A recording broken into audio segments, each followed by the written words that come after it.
All Mm. right, folks, what is going on? 86 boxing haven. We call this thing boxing chit. You could argue boxing shit, depending on how you pronounce it. But either way, we're talking boxing, baby.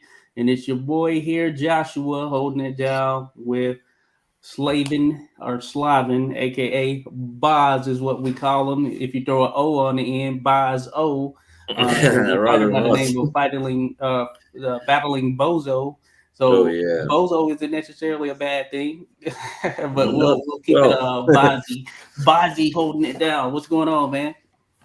Yeah, not that much. It's a rather dull, windy Sunday. Here and yeah, I didn't. I got to bed very very late and didn't quite get as much sleep as I would want to. But anyway, I got like 6 hours or something, Oh, so okay. I can function normally. Anyway, yeah, Gotcha. Yeah. It's like that sometimes. It gets a little crazy. But yeah. yeah, I actually, stayed up to watch the fights that were on, even though they were pretty short. So it was a short night. All the fights were over by midnight, or prior to midnight, which isn't typically the case when you have some of the bigger cards. And you could argue whether this one was a big one or Hmm. not. And of course, that one was a headline between William Zepeda, who was taking on a Dominican fighter, Arboleda. I think is what Arboleda, yeah. Arboleda is his Jamie last or name.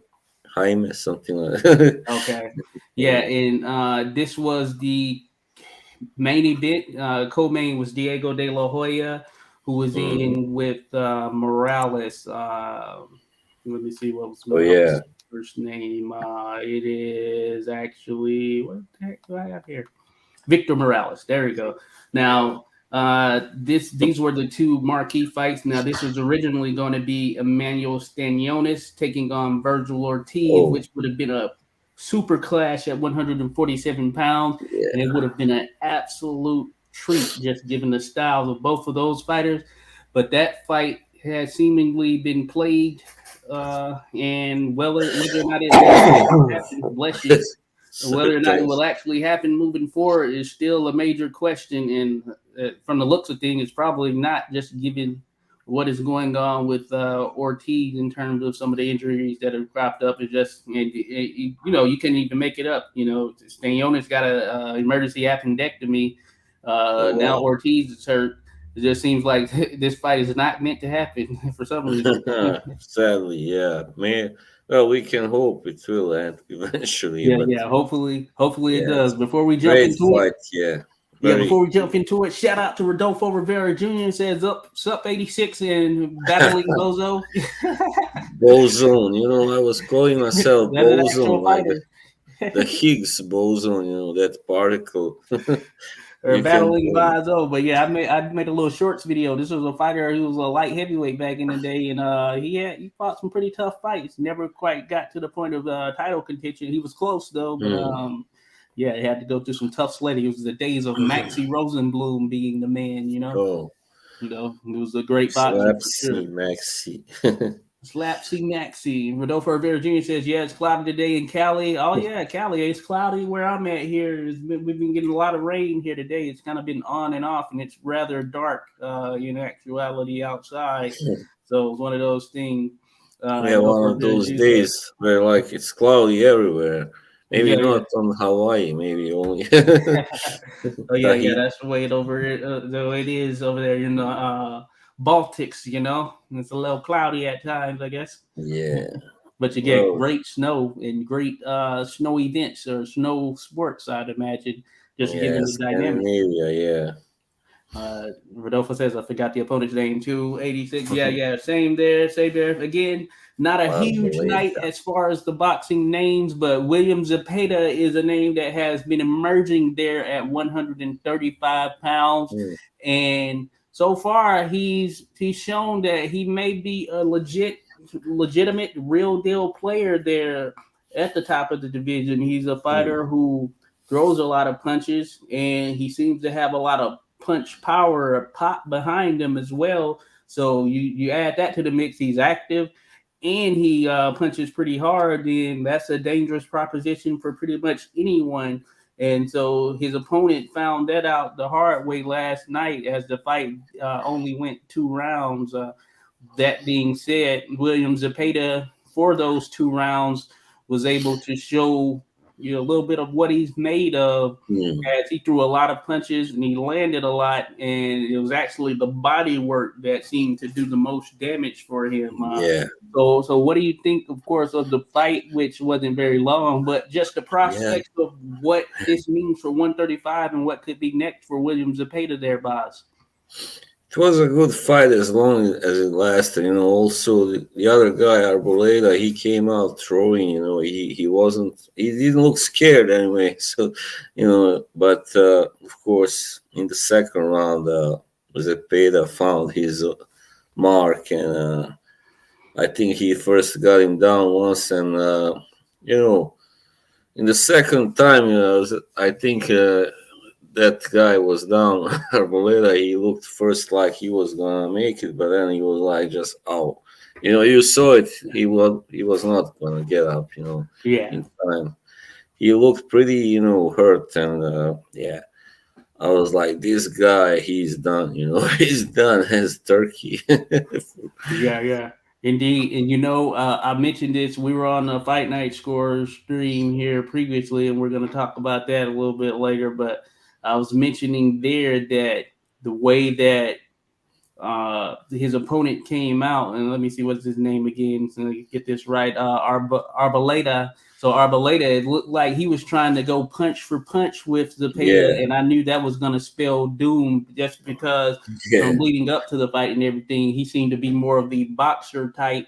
And him mm, trying to outpace, and they showed a graphic, and Zepeda, round by round in terms of his career averages, he threw at least 50 more than what this guy's average was per round. So I knew that him trying to go punch for punch with Zepeda probably was going to spell doom rather quickly. yeah. And Arboleda being the taller, lankier guy, obviously, it doesn't usually go well for those types against shorter, more like stocky guys in those dog fights. They usually one wind up getting a beating. Yeah, Yeah, yeah, being indeed, chopped indeed. down as they call it, like a tree. Yeah, and he had a lot of body to target, and Zepeda had no problem being able to connect on that body as well. Yeah, he's a strong guy. Obviously, he does look quite strong. I mean, not that muscular, but still, he's got that build. Typical guy, destroyer type Yeah, yeah. fighter. Yeah, yeah, those guys that they don't look like it, but they have some pop in those punches, similar to his fellow Mexican fighter Mauricio Lara, who Lara, also yeah. Oh doesn't man. have that look that he's like some super big, strong guy, but he has that type of pop that could change a fight at any Yeah, point. Uh, and shout that's out true. to Fight Night Scores as Big. boys. Yes, good to see you in here, Jim. Yeah, we're here talking boxing. Of course, we actually just left the Fight Night Scores stream. Yeah.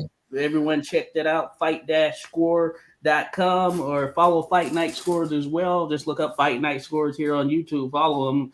Do live streams over there where we're Mhm. taking a look at some of the great fights of the past in terms of what may have been controversial, some classic fights, etc., and rescore them because Fight Night Scores is pretty much the most comprehensive scoring platform that's out there right now. You actually have details and reasoning behind why a fight is scored, something we don't often get in the real world of boxing scoring when we think about those pro ranks, and we need more of that. As a matter of fact, with that subject up, we were scoring the Floyd Mayweather versus Jose Luis Castillo fight, and that was one that has always been controversial Are and you sure? remains controversial even after this particular stream. Yeah, it's rather tough fight to score. You gotta say. I mean, I thought I knew how I scored. I know how I scored it before anyway, but that turned out to be a little bit different, at least a little. Then you know. Yeah. now. Yeah. Yeah, I know. I had it a little wider for Castillo back when I was like scoring like 12 years ago or something very long ago. Hmm. But then, yeah. But I remember I gave the first 4 rounds to Mayweather actually back then. That's kind of interesting. And this time I scored the second round for Castillo, even though, I was like, did he really do enough to deserve that? But he did have some really good punches, but I'm not sure Mayweather had the same kind of quality punches. He was very good, of course, defensively as always. But Yeah. yeah, Yeah. I think that was probably the story of the fight. You had a lot of good defensive and not only that, but clean work coming from Mayweather behind the jab. So he did have the more effective jab, just yeah, overall because he threw it a lot more than Castillo did, who was really focused mm, on just trying to get inside and apply his trade there to the body. He did a lot of good body work. Castillo, that is. With yeah. He Mayweather, was, he was on the defensive often, and he was yeah, landing the number of straight shots, but some of them certainly didn't have that type of pop or pizzazz that you would see coming from even some of the shots that Castillo was missing just because of the force he was putting behind them. But there were a yeah, lot of snappy punches from Mayweather as well, and the thing about it, Castillo just once he actually got in his groove in terms of he was able to catch up with him, which was probably around round five. From there on, yeah, he was really aggressive in there, and he made Mayweather work for every inch of defense, every inch of offense, and trying to get out of the way of his punches and keep him off. And you could visibly see that with what was taking place in the ring. So I think mm, that might have played into Castillo's favor in many regards, and that may have kind of thwarted some of the things that were coming from Mayweather, who was certainly he was throwing some shots, not as many as Castillo in some of the rounds, and certainly uh, a number of them were more straight shots on the defensive. So that can definitely sway things. yeah. What really surprised me was to see that nobody else actually scored the fight for Castillo except for me. That was like, really? Come on. I mean, I thought, there was always talk that, even you heard Floyd Mayweather Sr. tell Floyd Hmm. Jr. When they had that infamous fight, or, he said, "You are like, you have one loss, that was to Castillo." That's what he said. And, certainly, I don't think Floyd ever lost that many rounds in any fight again, or before. Oh You know, yeah. the first Maidana fight, I think, lost five, but here, I think he did lose six, probably at least. Six. Yeah, that sounds about right. Yeah, thinking about it, yeah, I don't think there were a ton that he lost a great deal of rounds. Certainly, even when they fought the second time around, as a matter of fact, second time around, yeah, Mayweather won that fight, and I thought that hey, Castillo actually fought a decent fight in that second fight as well. Yeah, But that's the one I certainly was haven't seen. I would like to see that actually. I haven't seen the yeah, second. yeah, it was actually it's Castillo he fought a decent fight or whatever, but yeah, I felt that Mayweather won that fight Right. here as well. So yeah, just thinking about it as time went on, yeah, there wasn't rounds where he or wasn't fights where he lost a ton of rounds.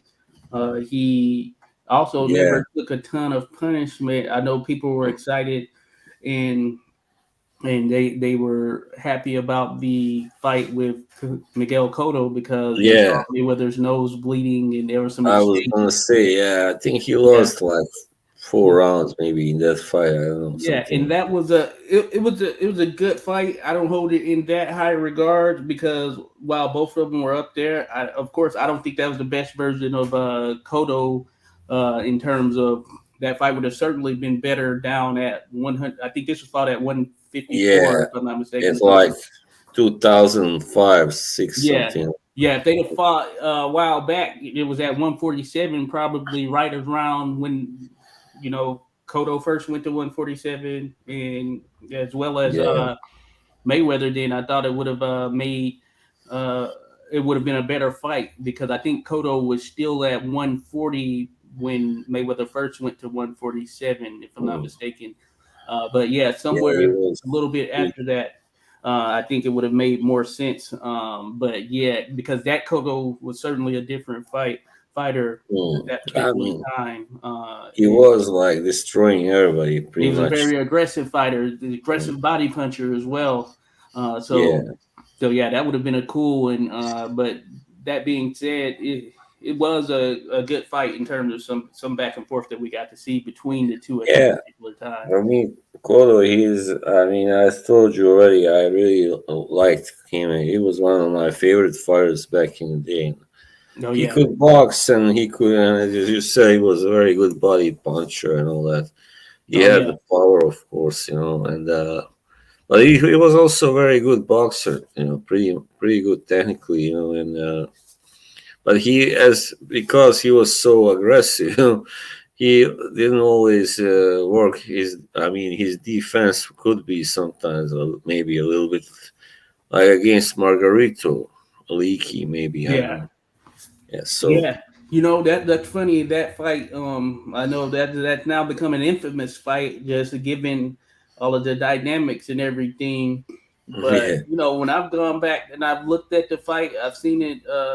I've seen it a few times. I will say that, of course, we don't know the whole stipulation with the gloves. Some people feel that Margarito may have had some tampered wraps or yeah, whatever in that fight. It's hard to plaster. say. It was it wasn't yeah, it's hard to say. Then I know they have that picture after the fight that has a little fishy look to it, but I do think that if you just look at the fight with that story removed from it, Cotto was doing well in the earlier rounds, and then I just felt Margarito he started to come on, and and when Yeah, when Cotto started to slow down, that's when Margarito was finding success, and I think Cotto mm. gassing did him more damage in that fight. As far as how Margarito was able to catch up and start to tee off on him the way he was. Yeah, he was also the bigger man, and Yeah, his punches did do damage. Yeah, I remember Cole started slowing down after sixth round or maybe yeah, something like that. And yeah, before that he was really doing well in outboxing yeah, Margarito, but yeah, Margarito just kind of wore him down, of course, and that was rather brutal. That yeah, blood and all that. Yeah, a yeah, yeah, sad yeah. sight for us who were fans of Kodo, of course. Yeah. Rodolfo says Margarito's nickname should have been changed to Manos de Cemento after that fight. Oh yeah. Oh yeah, yeah, yeah. I don't know, but yeah, he did do some pretty heavy damage. I would say there at the tail end, but I will say that it's not like Margarito switched up his style or anything. He was fighting the same way from round one onward. Cotto still did slow down, but yeah, that's definitely an interesting one uh, for sure. Now that we know Yeah. certain things, but Yeah, it was. we'll see though. But for Also Kermit Cintron, he said that actually nobody else had hit him as hard as Margarito, so there might be something in it. I mean, he did fight some other punchers. I mean, Margarito was never a one punch guy, yeah, yeah, right. after all. So, how could he have such such hard, such how to say that, a big Yeah, you're right. punch? And I heard the story. There was this some fighter. He was like a fringe contender. I can't remember who he was. Who said that Margarito had broke his orbital bone in sparring. I can't remember who it was though. But he was Oh like a yeah, fringe contender or whatever. I remember him and mentioning one that. he was fighting this guy from Argentina, I know, and like his ears started to come out, to Yeah, come off. That's how much he hit him, yeah. that was wow. So yeah, that's what makes it very interesting. The fact that Margarito he threw a lot of punches. He threw a ton of punches. So that Yeah, coupled with everything because he was never like necessarily a one punch knockout guy, but He No, threw I a mean ton of he did punches have. and Yeah, it kept coming forward. he could hit. I mean, look at Andrew Lewis fight. That guy, six heads. Rest in peace. He did Oh kind yeah, of get him out there pretty quickly, but that was not. It happens sometimes. You just land the right, at the right time with the right punch, and you hmm know, most people can do it like that way, but otherwise, yeah, yeah, he needed a lot of to land a lot to stop his opponents usually. Yeah, yeah. But but that's what makes it very interesting, right there, for certainly. And I recall that one of the topics was Mayweather versus Margarito at one point, and that fight not happening. Now, of oh course, yeah, Mayweather, he said, of course, in interviews we've seen that I he don't felt that think Margarito was cheating. Now, but yeah. that would have been I, an interesting fight had they fought, assuming that there was no tampering with the gloves or whatever, or the wraps. yeah, I mean, if Margarito had beaten Shane Mosley, then probably that fight would have happened, instead of Mosley fighting Mayweather. But yeah, I don't think it would have been that exciting because I think Mayweather would have just, blocked or, slipped his punches, and Yeah, that and I'm would have thinking been, about before that, more so back when Margarito beat Cotto. yeah, As before, opposed to that when he beat or when he lost to Shane Mosley, of course, which came a little bit later. But uh, yeah, he was so it, terrible, terrible in that fight with Mosley. Yeah, I mean, yeah, and Shane Mosley did his thing, and of course yeah, Shane Mosley, yeah, that wasn't even the peak version of Shane Mosley right there. no, So that it always makes things interesting. Just thinking about those matchups, potential matchups, in the time of career when they happen. Now, think about it with Floyd. Also, he as a fighter, he aged gracefully in the sense that his style allowed for him to be good even when he hit like 40 or whatever, mm, which is not the case often with other fighters. But certainly a lot of interesting matchups that we didn't get to see. I would have liked to see him against Paul Williams. I thought that would have been a very interesting one if they would have fought at a certain point, of course, when Williams was at yeah. 147. That would have been very interesting. You know what? Another fight. It's really a shame that it didn't happen. Either at 130 or 135 could have been done with Joel Casamayor. Oh yeah, Oh oh yeah, man, yeah. that That is one that's brought up right there. A lot of people mentioned they yeah, will want to see that. I interviewed him once, uh, Casamayor. Casamayor, and he felt that Right. it's a fight he would have won. Of course, who Yeah, was he it the was other day? very good. I mean, But if yeah, he was really anybody, good. if I could give anybody a real chance to beat Mayweather in a boxing match, that would have been him because he was not just very good boxer, but tough guy, actually. Yeah. Yeah, And he did have power, at 130 or 135 also. He could yeah, hit. yeah, yeah. That would have been an excellent fight. Yeah, with both of them on top of their game. That fight Yeah. happening, and think about it. There were possibilities for these types of fights to happen. So that's the part that is always a bummer. And of course, we've seen it happen in the history of boxing. There have always been those great potential matchups that we never got to see. At least on Yeah. paper, they were great matchups and stylistically. 147. I think 147 I would have loved to see it was uh Tito Trinidad versus Mhm. what's it? Ike Quartet, yeah. Oh yeah, two fighters who could bomb, and they Yeah. certainly would have been cracking in there. It might not have gone the distance. No, that's the one that got away. It's such a shame it didn't happen. Oh yeah, Yeah. yeah, yeah. That would have been definitely a good one right there. Rodolfo Rivera Jr. says Mayweather still has a piston jab at his age, and we'll get to see him after he fights John Gotti's grandson. Yeah, I saw that. I saw that the other day. Oh no. He's Yeah, really John gonna Gotti do the that. third. I'm like, what's going on here? But hey, to each his own.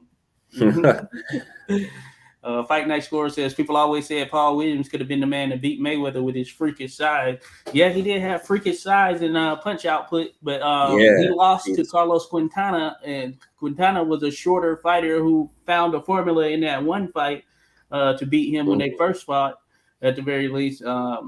and he was working from the outside, even being the smaller guy, but he was able to get in some clean shots on Williams. Mm, But Williams, of course, came back and avenged that with knocking him out. I believe that was like first round or first or yeah. second round or something like that. Mm. Yeah, it's Yeah, he was a pretty, had pretty good accuracy. He beat Margarito when he was like reigning oh for yeah. a long time as a WBO, I think, champion. Yeah. So I Yeah, remember yeah, I yeah, just scored that fight. It was pretty easy to score because I think that Williams he like won the first 6 rounds or seven, maybe even seven, and then the last one. So he won like 8 rounds clearly. hmm yeah. It's yeah, it's crazy how it is. Yeah, another one. Yeah, Fight Night Score says controversy created cash. Without a doubt, Fight Night Scores controversy sells. Rodolfo Rivera Jr. says, "Oh yeah, I've always heard that Mayweather's biggest detractors always say he ducked Williams or Margarito." Yeah, yeah, I've heard that too. Those would have definitely been tough, interesting ones, given that both of them were tall fighters and threw a lot of punches, which is Mm. can be contrasting in some sense as far as and they would fight on the inside as well, not only Yeah, which like made it interesting. we know that Ricky Hatton also kind of gave him some trouble in that fight before the the knockout belts. But these guys were, at least Margarito. I mean, both were a lot bigger, and Yeah, I know probably could have given him even more trouble, probably. But Williams, yeah. yeah, Certainly, in likelihood, they would have. And I think that Mayweather, of course, he had the talent that he could have overcome such, but it would have certainly been cool to have seen them.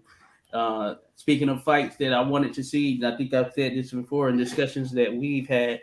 But man, I wanted to see freaking Uriorkis Gamboa versus Juan Ma Lopez, and I feel yeah, bad about the fact that Bob Airman was a part of the problem, saying that he wanted to fight to marinate and all of that stuff. But man, that would have been an absolute banger had that fight happened with both of them while they were yeah, undefeated at that particular time. It should have happened before one my fought Solito. I mean, yeah. before Blame both it of on them fought Solito, Salido. really. Yeah, blame it on Orlando Salido. Yeah, Orlando Solito upset the apple cart. Yeah, that was. I mean, nobody could have seen that happen. I mean, yeah, I mean, Juanma did always have some defensive issues. I guess. Yeah, he did.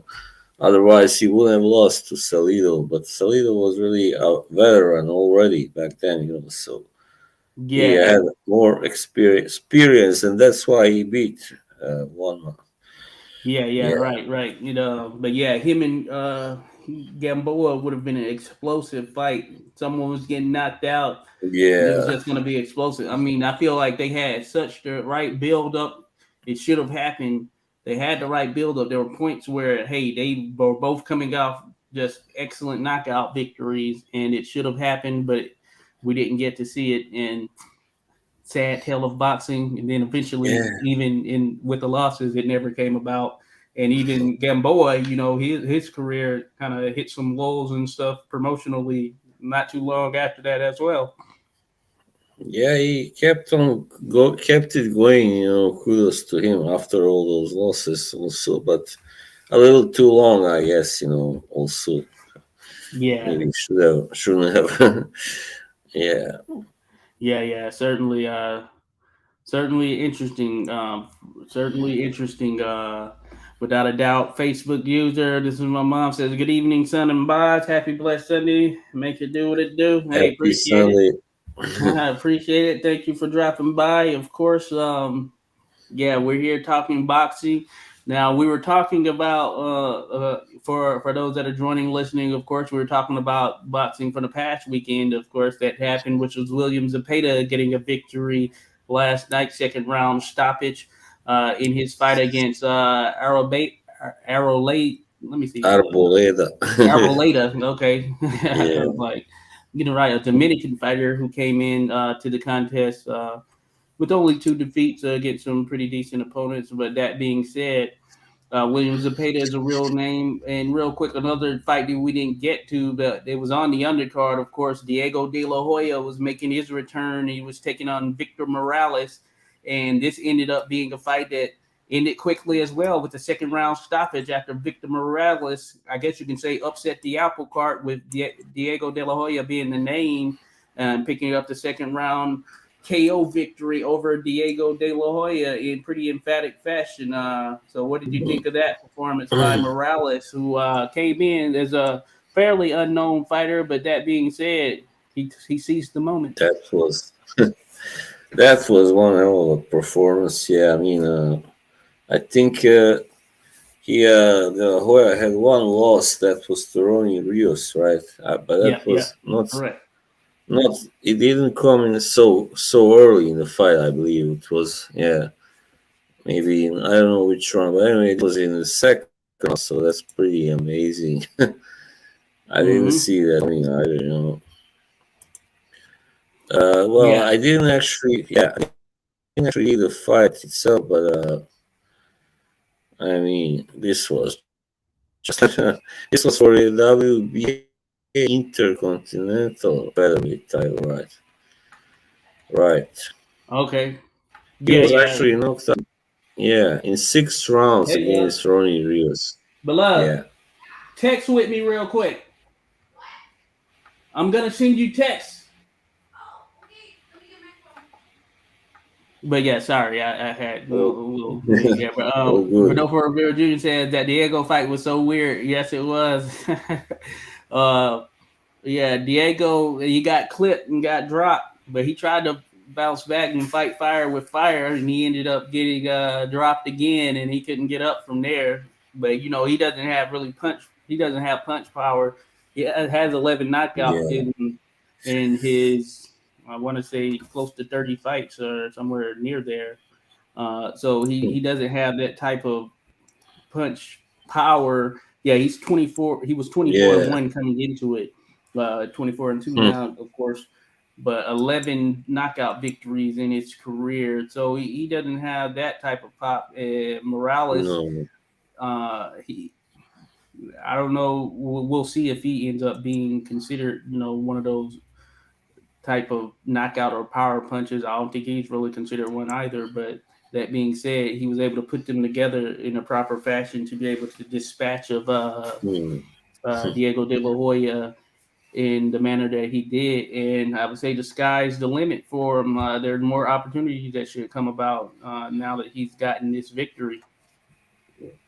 Oh yeah, this is his ticket to bigger things, of course, definitely. I hope he gets promoted, right? That can be the problem sometimes, Sometimes when you come out of nowhere and upset somebody that is supposed to be better, then sometimes it can be, like a double-edged sword, and people don't want to give you more big fights because others don't want you to upset their, big prospects, stuff like that, But I hope he will get more big fights in the future, yeah. Yeah, yeah, yeah, without a doubt. Rodolfo Rivera Jr. says, I'm surprised the camera crew didn't focus the camera on Oscar's reactions, but at the same time, they would have been fired. That's Yeah. funny. Yeah, yeah, it would have been cool to see his reaction at that particular time. So, yeah, this was featherweight for the record. This was the featherweight division, which, of course, is a marquee division in the history of boxing. And as of right now, as it relates to featherweight, the man is, well, one of them is Mauricio Lara, right? He's one of them. Who else has a belt there at featherweight? Robici Ramirez, he just picked up a title at featherweight when he beat Oh yeah. Isaac Dogbe, if I'm not What a mistaken. I great think that was at fighter. featherweight, right? Yeah, he's such a great fighter. So he looks to have the goods. There's some others that are down there as well. I think eventually we may get Inoue and Yeah. Stephen Fulton, for instance. They're Mm. going to be fighting at 122 All here. right. Brendan Figueroa is there. Mark Magsayo is there. Oh A lot of yeah. good fights can be made at featherweight. Uh, Ray Definitely, Vargas, yeah. featherweight, yeah. It's actually better, He might be a little more better. stacked division than super featherweight right now, I would say. Right. Yeah. Ray Vargas, I think, is actually 130 or Yeah, 135. Oshaki Foster. Yeah, Yeah, Oshaki beat him. Good yeah, he's matchup. a good fighter, of course. Yeah, Rodolfo Rivera Jr. says feel bad for Oscar 2 weeks in a row where he doesn't get his way. At least he has a good stable fighter in Zepeda that could make him some money, without a doubt. Without a Hmm, doubt, that could certainly be a moneymaker for him. He has that type of style that would lend to success in box office type of moves if they can get him in, keep him in those matchups that are okay. the right matchups for him to keep generating that buzz that is needed. Bruce Gas Boxing Jazz is in the mix. Bruce Gas Boxing Jazz and more. Salute to my brothers Josh and Bob. Salute to you, Bruce. Appreciate having you in, buddy. Shout out to Bruce. Everyone, if you go give him a follow, I'm telling you, you will be entertained. A lot of great subjects that are taking place over on his streams as it surrounds boxing and the history of boxing. A lot of the controversial stuff. Great interviews. Bruce Gas. You shall be entertained. Go check out Bruce Gas. Appreciate having you in here, brother. Without a doubt. Rodolfo Rivera Jr. says featherweight doesn't have that mainstream factor, but has very good fights. Certainly, they're going to need another one of those marquee names to pop up, a couple of them to really get it in the mix. But if they make the right type of fights that generate that type of interest that really latches fans on to things, then hey, they could do some things without a doubt. They could certainly do some Hmm, things yeah, and get back in the mix there. So we'll see what's continuing to be in store at featherweight. Bruce Gas says, "Thanks, brother." Likewise again. Definitely check out Bruce Gas. Appreciate having you dropping by. But yeah, those were really the main fights that was really the only card of, or at least marquee card that was known outside of maybe some local stuff around the world that took place yeah, last week. So we can look forward to what is happening this weekend. Of course, the big fight or the big event is Canelo Alvarez making his return, the undisputed man at 168 pounds. He's going to be taking on John Ryder, is going down in Mexico. It's going to be his first return there since fighting there in 2011. Think about that. 2011 was the last time that Canelo wow, fought in Mexico. So he was a youngster then. Uh, yeah, so yeah, he would have been early 20s. Thinking about where he is now, or he might have been 20, or yeah. just around. He's born in 1990. That's what I remember. So Oh, okay. he's So yeah, he's gonna be back in the mix there, holding it down in Mexico. So he's taking on John Ryder. Is gonna be on the Zone, he and for gets, those here in the U.S., of course, it's gonna be pay per view. And how certain people feel of about that, course. give or take. Of course, I feel like, of course, the Zone was peddling the fact that they weren't a pay per view platform when they first came out, but lo and behold, we're right back into the mix, and we've been seeing a ton of them. We were Yeah, talking about it on the Fight Night Score stream and whether it's pay per view worthy. And yeah, at the price point and all that stuff, no. But it should be a pretty decent fight for yeah. as long as it lasts or whatever. Ryder, he's a game fighter, tough fighter. Has been around the block a few times. Been in there with some top level names. Have no doubt he's going to bring his best towards Canelo, but it'll be Mm. interesting to see if he or to see how long this goes and if he can, in some way upset the apple cart. Yeah, he's a very strong fighter for sure, physically, and he likes to roughen up his opponents. But he also has power. Actually, he can hit. But his best chance, I think, is just to try and work the body and roughen up Canelo and at least last the distance. If not, I don't expect him to win, of course, and he will have to knock out Canelo pretty much to win that fight in Mexico. So, but Yeah. who knows? Never say never. I mean, that would be really fun if he knocked out Canelo, like in Mexico. Also, this guy from Liverpool is total underdog That who's would be like, interesting. yeah, and he's like how old, 35, 36 or something, probably. Yeah, yeah, that would certainly be interesting. But yeah, Not likely, Yeah, but certainly interesting if it did. That would definitely send shockwaves in the sport, especially if it went down there in Mexico. Um, yeah, I don't expect that to happen. Certainly, if it were to go to the cards, I don't expect them to get the victory either. That being he's said, we'll see yeah, where Canelo is because he did have. I know Alex mentioned. Shout out Alex Vega, Zorro Del Vega. Give him a follow.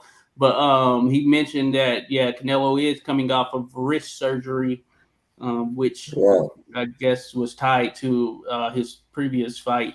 So this will be his first time in action since that said wrist surgery. But you know yeah, he is a professional. I expect him to make. I expect he's coming at this point knowing that hey, you know he's on top of his game. He's good and he's ready to do the thing. You know. yeah, yeah. I Shout out mean, Hyphy. Shout out to Hyphy. Salute. Appreciate you dropping in, buddy. Hyphy says that Rodolfo Rivera Jr. I like 126 and 130. Love seeing Frampton getting his ass whooped. Cordina and Foster are top talents. Oh yeah, yeah. Frampton, yeah, they got it taken to him. But yeah, salute to you, he's Hyphy. Yeah. Cordina, yeah, legit. Yeah, we were talking about him on the Fight Night Score stream, and yeah, Cordina. Yeah, I thought he did his thing against Rakimov. I remember scoring at 116, 111. And yeah, I didn't feel it was as close as some had it, but good performance from both of them. That yeah, being he said, I felt was Candida was really the standout in that fight, and I'd love to see more of him. Him against Oshaki Foster, that seems like that has the makings for a very good fight, especially from a technical standpoint, because both of yeah. them can box and are skilled. So hopefully we get that. Hmm. Definitely. I mean, Corina is really a talented fighter. I mean, I don't know how long he will stay at 130, but he's a rather big guy for 130. But still, I think he will at least make a couple of defenses now that he's finally got the belt back again. Yeah, yeah, yeah, So, without a doubt. So yeah, yeah, that will make things interesting for sure. yeah, So yeah, glad he's back in the mix. Yeah, he dealt with a hand injury. Hopefully that doesn't mm, rear its head again. But that being said, if he's clear of injury, yeah, he's a very interesting mix or a person to have in the mix there at the top of the division. So hopefully we get more of that. yeah. Um, He's a guy who can do pretty much everything. Box and punch and move and slip and yeah, Oh yeah, pretty without a fast. doubt, without a doubt. Now on this pay per view for Canelo Ryder, the undercard is going to feature Valenzuela versus Spark, Gvozdyk versus Bolotniks. We're going to have Oh, Julio Cesar Martinez back in action against a Dominican fighter by the name of Batista. I don't know if I've seen Batista, but I've seen all of the other fighters. So not too bad, of course, that undercard, but certainly it's a wait and see as far as how those fights will turn out. mm.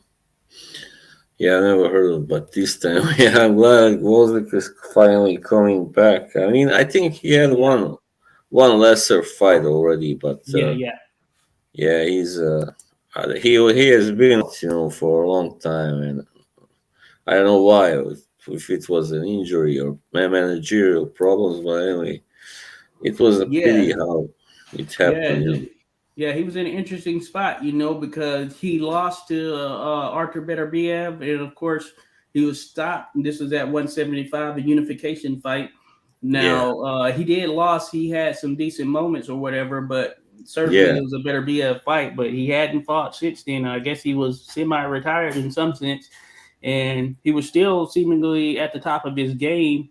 So he's made the return back now. I think it's very interesting, and lo and behold, that the man at 175 is still better be at him and Dmitry Bivol, another Russian fighter. So yeah. if he's trying to make some noise, he's likely going to have to Bivol, go through the same guy. the buffalo, Bivol, I think means buffalo actually. Oh yeah, Yeah. Buffalo. Buffalo man. Buffalo Mountain. Okay, cool, cool. But yeah, Gavaldic, I guess his name it'll be interesting to see how it And looks he because and another interesting fact, Vozlik, I googled it. That means carnation in Ukrainian. The flower, carnation. oh, okay. Yeah, that it is pretty interesting. Yeah. Carnation. Not That's a fact. exactly a typical boxing last name, but yeah, Yeah, yeah. Carnation. Orchid Man was a nickname of old yeah, George Carpentier. yeah. That's Keeping right. it on that flowers theme. Flower man, flower warriors. That is pretty funny though. But yeah, Gavozic, it'll be interesting to see what he does. Um, if we go with history, yeah, generally, Yeah, yeah, he's making a. a comeback after some period of time, yeah, it doesn't bode well for him making any huge noise, Hmm. especially having to go through the same individual, or whether that No, I be better think. be up or even having to go through Bivol to get to title contention. So it'll be interesting to see, what he does here in this second act.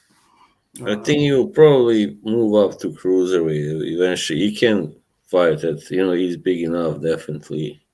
I would actually like to see him fight Badu Jack or somebody like that oh at yeah, cruiserweight. yeah, cruiserweight. Yeah, they definitely have some.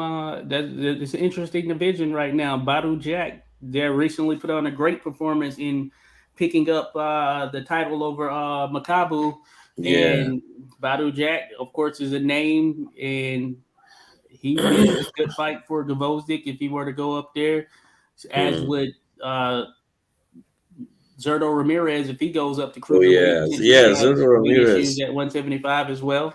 That's another good one for was the kid. That's Yeah. nice. So hopefully, we could see some of that in the mix. And then thinking about, yeah, if he were to go to cruiserweight, of course, we like the cruiserweight division. You have Opataya, want to see him back in the mix. We have Yeah, Lawrence but Okoli, who needs an opponent that will make it a good fight for him, because Coley. having a good fight has been a thing of the past for him as of late. Yeah, ever So far. since he became a champion, pretty much. Yeah, he just had a lot of ugly fights Ugly, like that's grab hold of. not easy on the sights, I would say. So Yeah, he's maybe what just. changes that is getting the right opponent in there.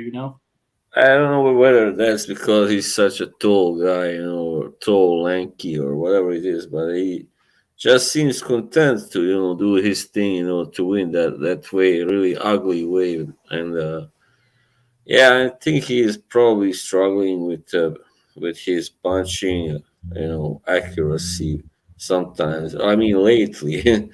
So probably we'll have to, either find another trainer or just, get his act together. Or Yeah. because if he fights somebody like Richard Riakporhe, he will definitely lose, I think, to him. I was very impressed by him the last time when I watched him fight. I think Okay. somebody like that Oh would yeah. very likely beat Okoli. And Jay Opetaya also. Oh yeah. That would be yeah, that would be an interesting. But yeah, React Core, you did mention React Core. Yeah, he'd be another one. That would be interesting there in the mix for sure. So hopefully we get some of those fights, and I think that Yep. will help continue to bolster things at cruiserweight. And then of course at 140, 175, where Gavozic is now, the fight we want to see at this point really is Dmitry Bivol versus Arthur Beterbiev. Thought that would happen.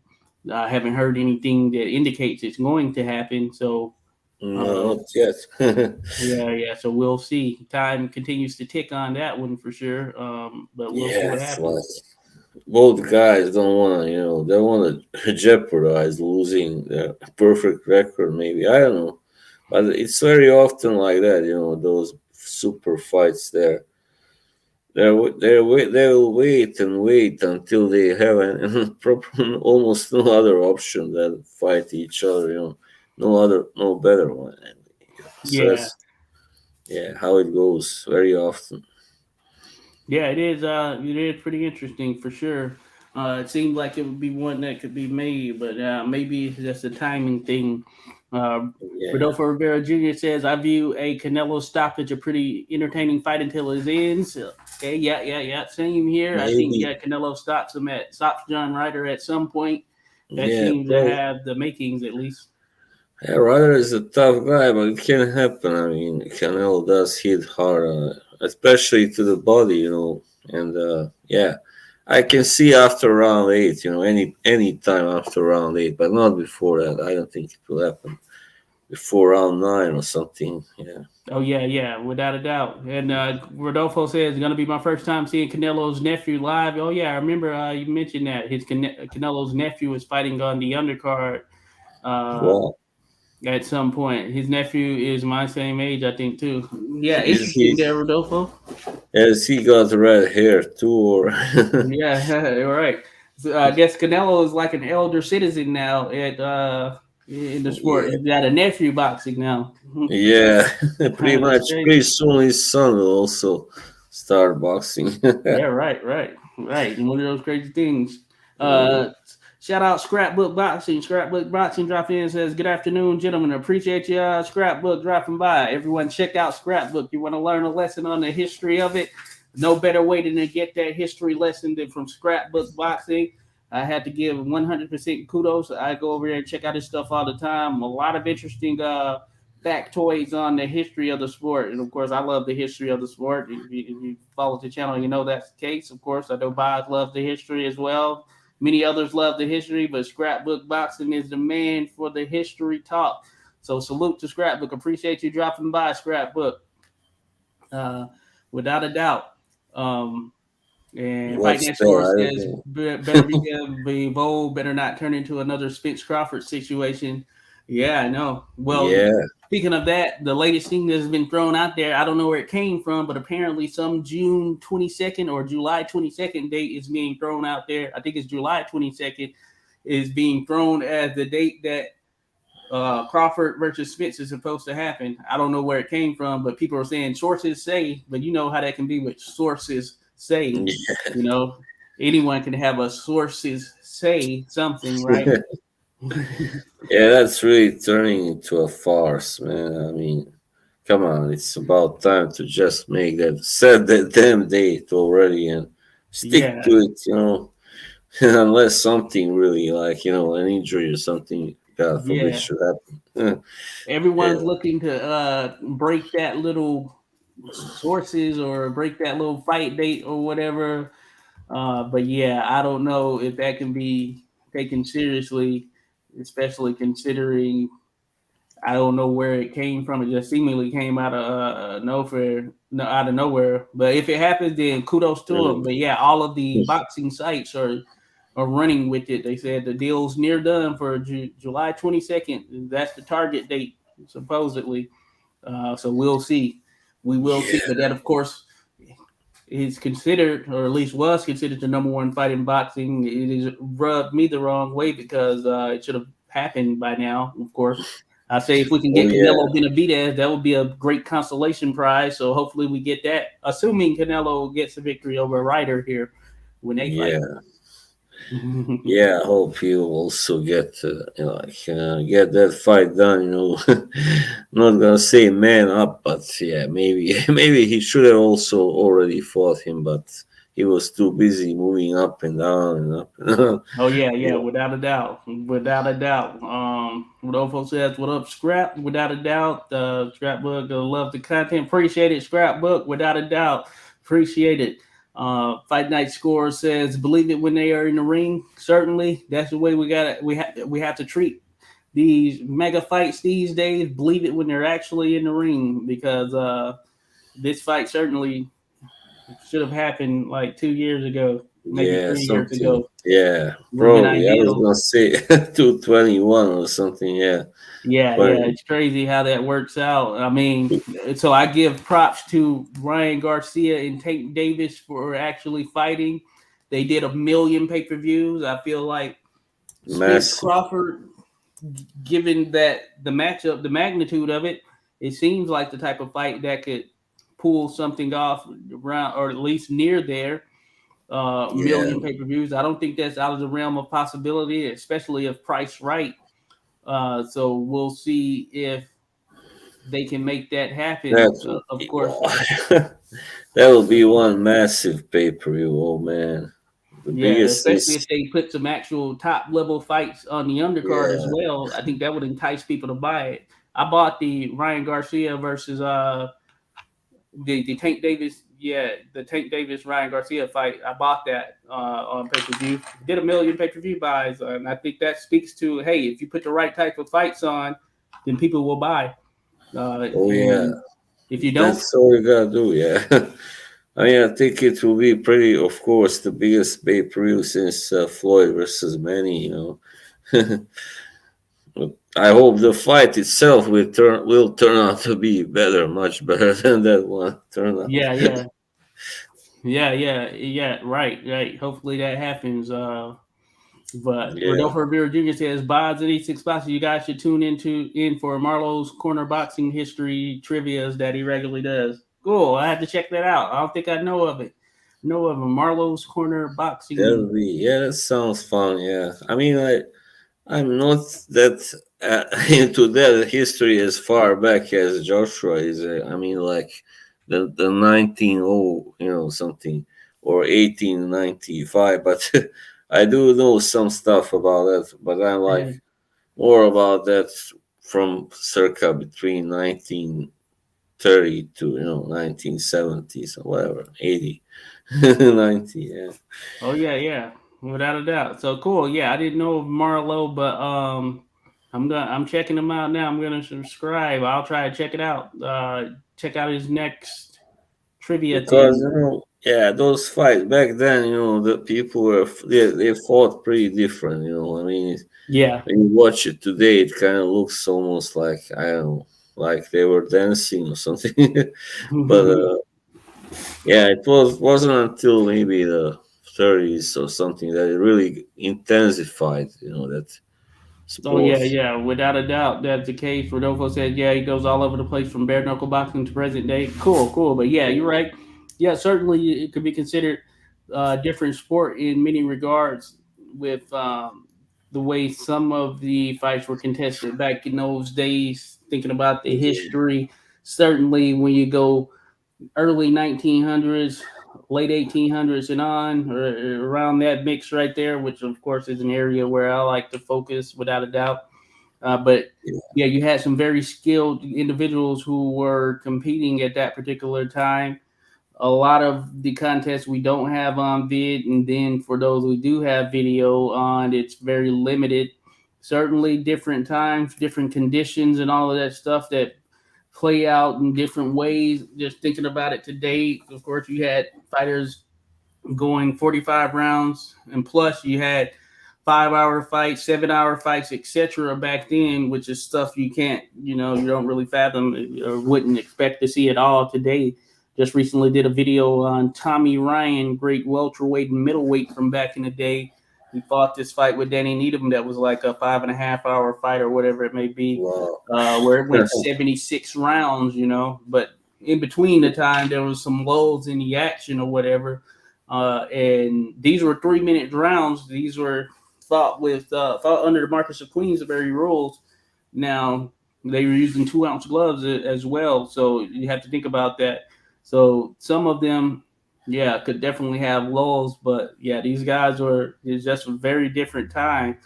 I always mention one I bring up is Joe Gans versus Battling Nelson, where we have some video of their I think it was the first contest, and that one went, I want to say 40 something rounds. Right. Just think about it here now, but we have a good amount of video of it, and you can just see. Also, I believe battling Nelson, yeah, or Ad Volgast versus. I was gonna mention him, Ad Oh yeah, Volgast. at Wolgast. I think that was like 47th round or something. Yeah, Stoppage. I don't know, yeah. Is that maybe. midget Wolgast? Is that Wolgast midget Wolgast? I think No, that's no, not no, it's a midget. different one, huh? Adolfo. See that guy midget. His real name was not Volgast at Yeah, all. yeah, He midget was Wolgast. Yeah, yeah, Yeah, different he dude. was named after. He named himself after Advolus Yeah, because yeah. I believe he was an Italian midget. Flyweight from back in the day. Yeah, I had to Yeah, look him up. But yeah, good stuff. But yeah, it was crazy times back then and crazy conditions that they were going through. But yeah, Tommy yeah, Ryan, he had some other fights that went crazy amount of rounds as well. But that's a video that's up, worth checking out. Want to know about Tommy Yeah, it was Lion. brutal. There was a time when they had like 100 rounds or something. Then Yeah, it's crazy. It's just crazy it was like situation. 40, then 20, and 15. So, yeah, Yeah, think about it. A lot of these individuals fought very often, so there wasn't yeah, a ton of time in between. You weren't talking like 6 months in between. For some, it would be weeks or a month or yeah. two in between brutal fights, and they'd be right back in the mix, of course, because that was the way they were making their money, applying their trade, of course. That was their Mm, job. And it's different compared to now, of course, when you have television and these different streams or forms of media in which you could generate funding from. So it definitely changed. It definitely changes the dynamic a good deal.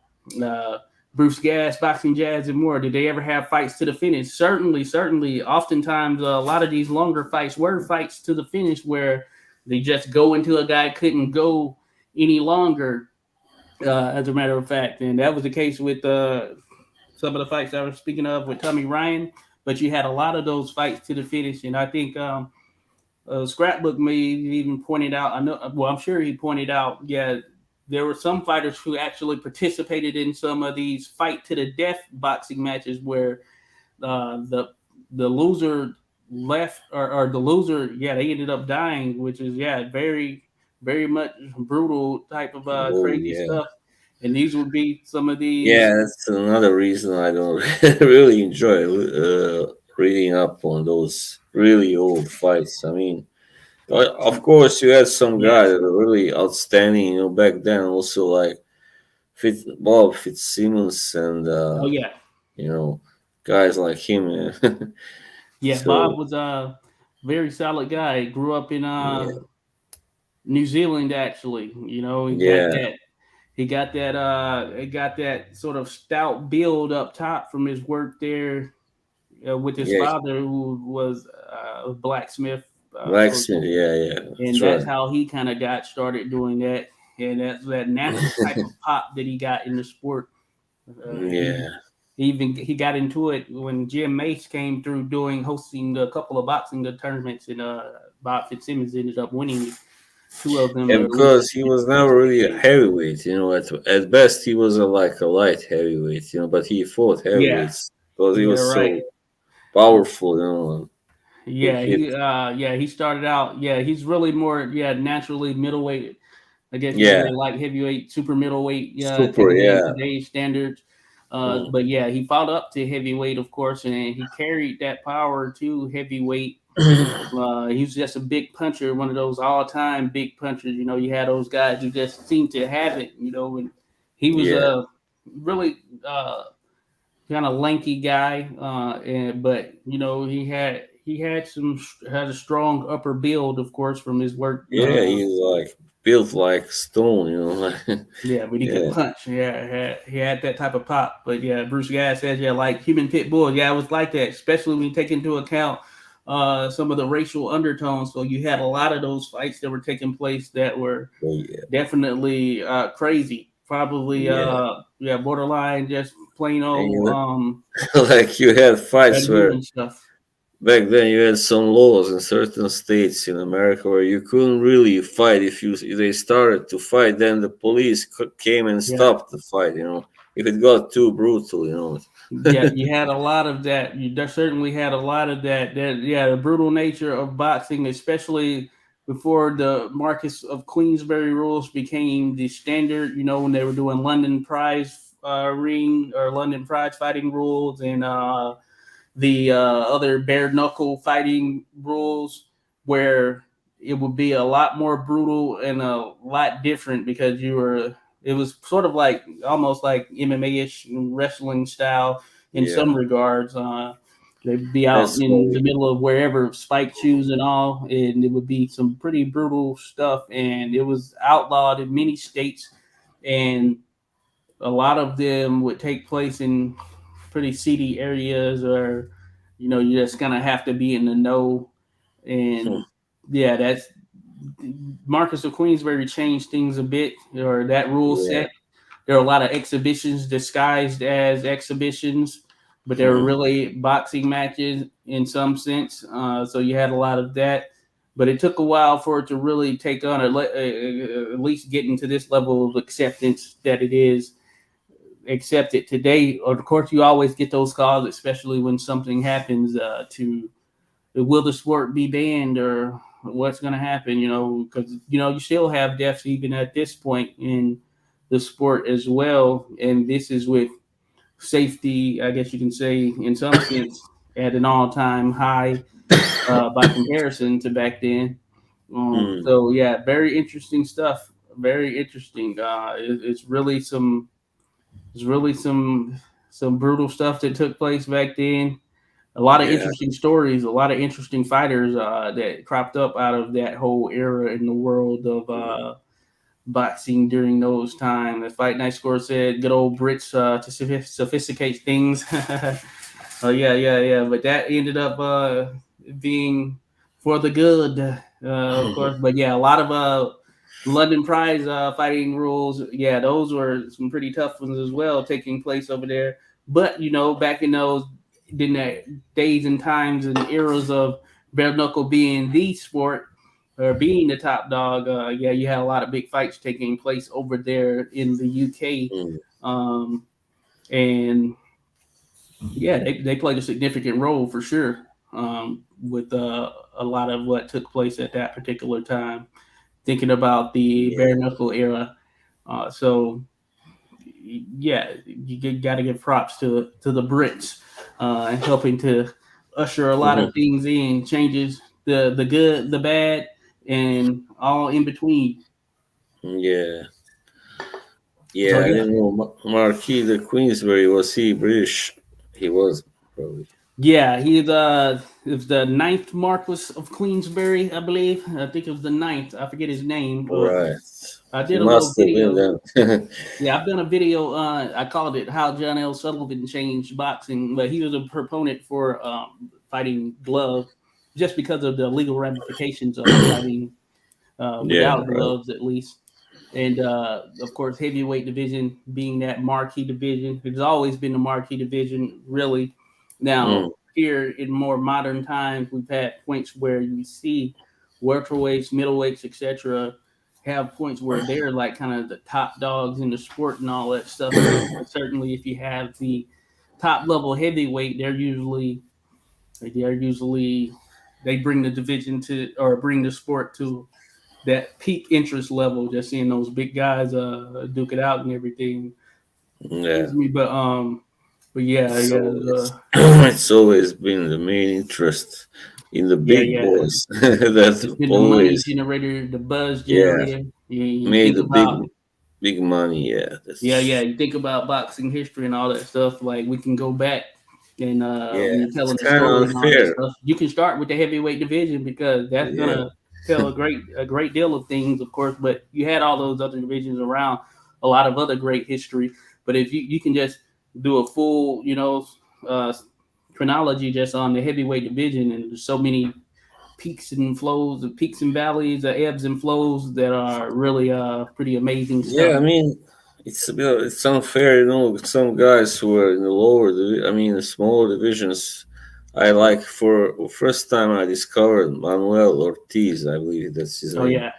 I was like, this guy has like 15 world title defenses, and I just heard of him now. Like first time Yeah, I yeah. discovered him, because he was a bantamweight, back in the 60s or something. Right, So right. Yeah, I know of Manuel Ortiz. I don't know enough about him. I need to do more research on Manuel Ortiz, of course. But yeah, he was yeah, he's a top notch fighter for sure. he Yeah, I've sure heard was. Boxing Librarian talk Obviously, about him all the time. yeah. I know Jeff Chandler. He was like mentioning him when I in one interview because he was saying how he wanted to go to like beat his or get to his record. I think he held the record in that division, a number of defenses, Ortiz. So Mm, yeah, he yeah, yeah, good. Good stuff without a doubt. Rodolfo Rivera Jr. says Bare Knuckle Fight Club has been making waves lately. I see Conor McGregor show up to last night's fight and challenge one guy. Ha, interesting. Interesting. there's Yeah. also. this thing in Poland that is, History you repeats know, itself. that Polish, they are really big. They really really love their fighting sports. Obviously, Yeah. yeah, Okay. Oh yeah, yeah. Shout out to Bare Knuckle Fight Club. I've only seen really one event. It was the main event in when Poland. there's this guy out of Virginia, I believe he's out of Virginia, Oh, who's the champion in one of the division. But they had a show here in Virginia not too long ago, and shout out to right. Eric Irizarry, a fellow boxing official, but he officiated this bare knuckle fight club or some fights on that event that was here Hmm. in Virginia not too long ago. I think it was last month actually, and Yeah, yeah, I know it's a little bit different in terms of the rule set. You can do some things that you can't do in boxing. You can grab and hold a bit more, all of that stuff. But it is interesting. It's being legalized in more places, I would say, in terms of, yeah, I think, yeah, there's probably a place for it in some sense. Boxing is still going to do its thing. Boxing still has the major names, but you have seen yeah, some pretty solid names that have floated over to do some things in the bare knuckle world, but it doesn't go one for one like some who are successful in the bare knuckle world probably wouldn't be quite the same in boxing because mm, of how there are some things that are allowed under the bare knuckle rules that aren't allowed in boxing. So that that's right. makes a difference. So, and of course, boxing has all of the elite athletes when you think about it from that standpoint, that stand up and boxing really being what it is, you know. But that being said, you've seen a mixture of some top level boxers and MMA individuals who have competed in the bare knuckle fight world, at least some who may be a bit past it in both sports in terms of boxing and MMA. Then you've had some who are younger who are still kind of on the come up. I know Nico, I want to say Hernandez. He was an Olympian. I think he won a bronze. He fought in the bare knuckle fighting on one of their events. I know at some point. This is a Mm. very he's a skilled boxer or whatever who competed over there. I haven't looked into the particulars or whatever, but I know he did. So they're getting it's you have a mix of MMA and boxing bleeding into the bare knuckle fight world. So it'll be interesting to see if it catches on in a major way. But I have seen more of it than what it was when they were initially doing it in uh, Yeah, Kansas or Wyoming or wherever they're fighting, Nebraska. I think the reason why, sorry, bare knuckle fighting has emerged now because some people are just not, boxing isn't doing it for them anymore. Not as like in the '90s when you had Mike Tyson and Evander Holyfield and those guys. So now there's Yeah, a lot of I mean, also for people maybe who are not from America, especially, you got. I mean, now at heavyweight there are no American champions, and there are yeah. too few.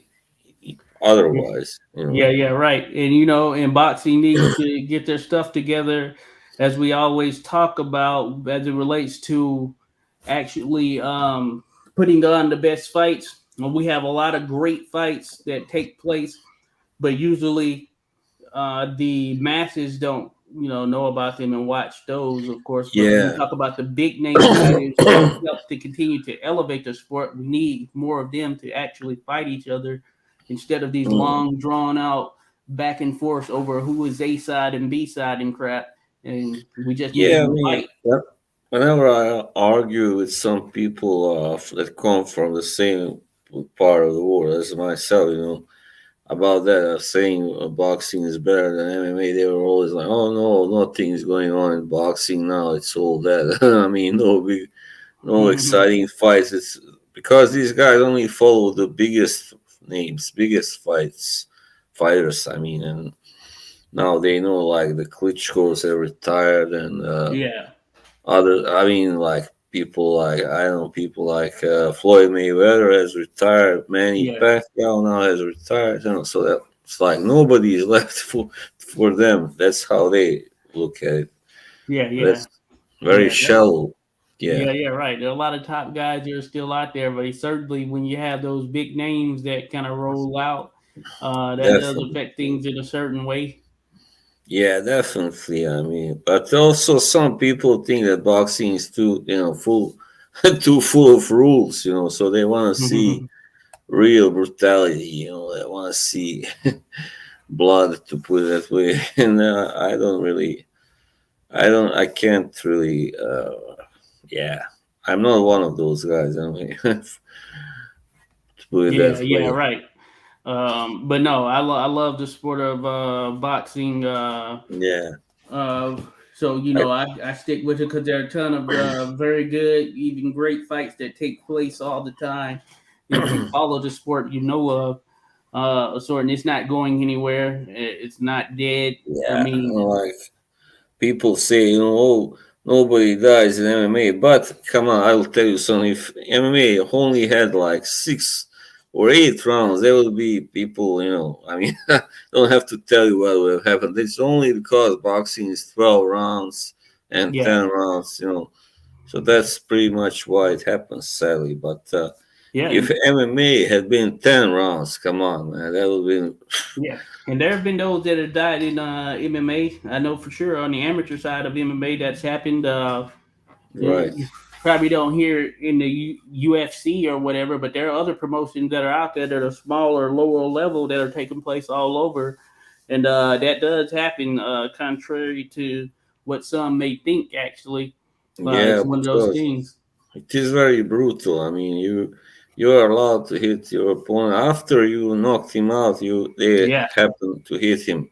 That can be very dangerous, of yeah, course. right. And by that same token, we've had, Yeah. like, for instance, last this past season in football, NFL, we had a Buffalo Bills player who practically went into cardiac arrest and was practically dead there on the field for a couple of minutes. They had to go through revival and all that, so resuscitation, those efforts and things of that nature. So it can happen in other sports as well, and Yeah, there's a nature it to other does sports. happen. Yeah, think Yeah, about football. They take a ton of big hits to the head. That's why they've tried yeah, their best to clean up the game, but you're not going to get it 100% perfect. You're still going to have CTE there. You have injuries suffered in soccer. I got some update. Someone who plays an American last name Ream, he's a soccer player, plays for Fulham. He just had a fractured arm in soccer. So, yeah. you have big injuries in pretty much all of the sports overall. And some of them get crippled and stuff. It doesn't. Really Yeah. rarely happens in boxing actually that somebody really gets like crippled or Yeah, yeah, right.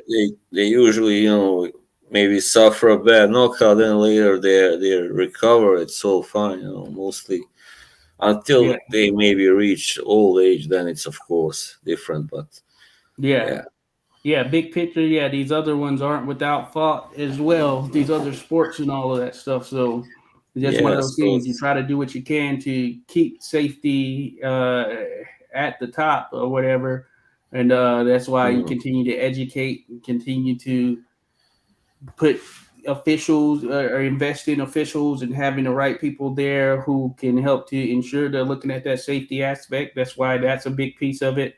Then yeah, they should invest in better scoring and all of that stuff yeah. using You just certain have to systems. have the follow up, the medical follow up. Oh Fire yeah, that right 70. there. Yeah, you Yeah. need that. These commissions, some of these Mm. commissions sign off on pretty crazy fights. They'll deny some and sign off on others that don't seemingly make sense. Yeah, And that's a part of it too. very Money. often when somebody died in the ring, it happened because they let the guy fight too soon after he had suffered a bad knockout, stuff like that, or took a lot of punishment in a fight. So they just let him fight again, and he'll be okay. And then it happens again, and then it's worse, of course. And yeah, Yeah, so that's often how it happens. Why somebody, yeah, yeah. It's uh, crazy. Yeah, that's sad, but that's the how it is. It is. It is how it is. So hopefully, we continue to see strides made, to keep things, as safe as possible, which Yeah, is the ultimate goal, of course. That's the ultimate goal. Oh, here we got somebody who came at the very end. Shout out Andre Rodriguez. You caught us right here at the tail end. He says, "Good afternoon, gentlemen. Yeah, Appreciate you dropping by, Andre." Yeah, we're actually. I was about to say we're about to roll up out this thing. Of course, we were talking about the boxing from this past weekend, which wasn't much and didn't last as long as far as the main fights and everything. And then we got into a little bit of the history discussion there, Andre. But certainly, we're gonna be back in the mix. We'll always try to make it a habit of getting back in the mix here on Sunday. So it's not the end. It's only the pause until next week, right? yep. So next week it will be a better one. Yeah, Canelo Ryder in that Mm, event, as well as a number of other cards that are taking place yeah, next weekend as well. So a lot of action to talk about next weekend. So yep. we do hope that everyone certainly tunes in. It'd be good to have the dialogue. We appreciate everyone who's dropped in here today as we've gone through this talk. Shout out to all of you. Andre, Rodolfo Rivera, Bruce Gas, Fight Night Scores, Jim, salute. Scrapbook Boxing, my Oh yeah. mom actually as well in the mix there. So yeah, we appreciate all of you dropping by and being able to have the discussions. Yeah, Joshua who Yeah, actually that's next week. right.